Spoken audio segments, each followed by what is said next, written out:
So the first exercise I'm recommending is chin-ups. Here I am just messing about trying to build the strength to do one-arm chin-ups.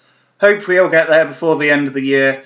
But yeah, this is what a chin-up looks like. If the bar went all across, I'd be getting my chin all the way over the bar. Don't be trying to wrench your neck all the way up in order to do it. Focus on quality over quantity. You can do them with the legs behind you. You can do it with the legs in front. It's completely up to you. Have an experiment, see what you like best, and make sure you get a decent range of motion. When you're able to do 10 pull-ups without too much trouble, then it might be a good idea to start adding weight. You can carry on doing more reps, but if you choose to start adding weight, then preferably you should be doing it with a weight belt, but if you don't have access to one, you can stick your feet between some kettlebells like I'm doing here. So the first exercise, probably the best upper body exercise going.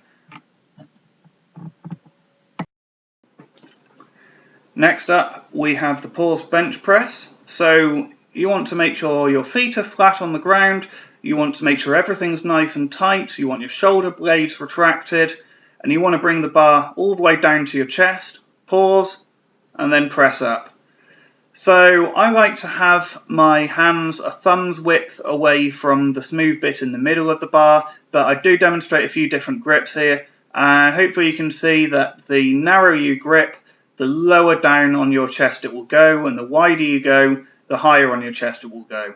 So don't go too wide. You certainly don't want it to be at 90 degrees because that is a surefire way of just snapping your shoulders up. It's not going to be pleasant, and if anything, I'd probably go a little bit wide, a little bit narrower if you're a beginner, because you may not have the flexibility to be able to do it properly. So here we have Olivia demonstrating how to do it as well. And yeah, I think this is a brilliant exercise for HEMA because it's generating power from a dead stop. So how that will translate to HEMA is if, for example, you want to be able to get your sword out forward very, very quickly, you're going to be able to do that with a lot of power and a lot of speed without having to wind back and telegraph in the process. Next up, we have the one-arm dumbbell push press. Brilliant exercise to complement the pause bench because the pause bench is going to be focusing more on power from the bottom, whereas this is building a lot more lockout power, and it also focuses on explosiveness in the legs and transferring that power through to the arms. So very good for generating power, and it's very, very good for working stabilization muscles, especially those around the core, and that is, of course, very, very important for HEMA. So next up we have the deadlift, arguably the exercise which builds more muscle than any other. So you want a double overhand, ideally, like I'm doing here, because it helps you grip onto the bar better, and if you're doing pull-ups and if you're doing HEMA, you're already getting enough grip work as it is, and it still is going to be a very good workout for your grip anyway. If you can grip onto a bar with 500 pounds like that, you're doing pretty damn well. So I would recommend having an alternating grip like this. You want to have a neutral spine while you're doing it, so you don't want to be hunched over, you don't want to be arched up too much. Have your back nice and neutral while you're doing it, and try and maintain that over the course of the movement. Now, for some reason, I'm bloody struggling here. I am hunched over a little bit more than I'd like to be.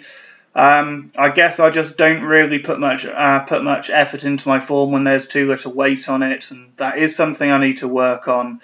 Because you should be treating all of your workouts like they're work sets. So that is the deadlift. Fantastic exercise for virtually your whole body.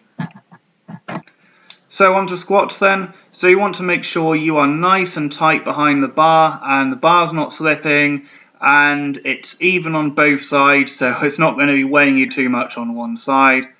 And what you want to do, you want to bend at the hip slightly and go all the way down so that the crease of your hip is lower than the top of your knee.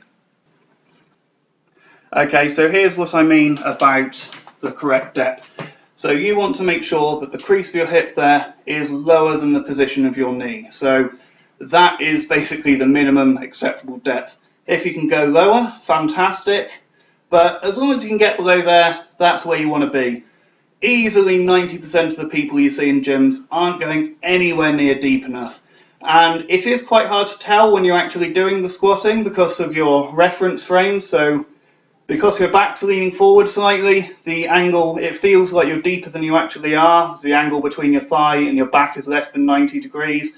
Also, the other reference frame between your calf and your thigh, that's also far less than 90 degrees because you actually have muscles, not a stick figure. So yeah, please make sure you are actually going deep enough. Now, if you can't go deep enough, then start with bodyweight squats. And even then, most of the people I see doing bodyweight squats aren't going deep enough either. So start with bodyweight squats, build it up until over time until you can get deep enough for say 10 reps, and then add the bar, and then start gradually increasing the weight from there. So yeah, there's multiple reasons people can't get deep enough. It could be a strength issue, it could be balance, it could be flexibility, it could be technique. More than likely, it's more than one of those factors. So yeah, there's no shame. Just build it up over time, and I promise you, you will get there. You will get there in about a month, and hopefully a bit less. So yeah, that covers the depth. There's a few other things to take into account. So you want to make sure that your knees are going outwards when you squat.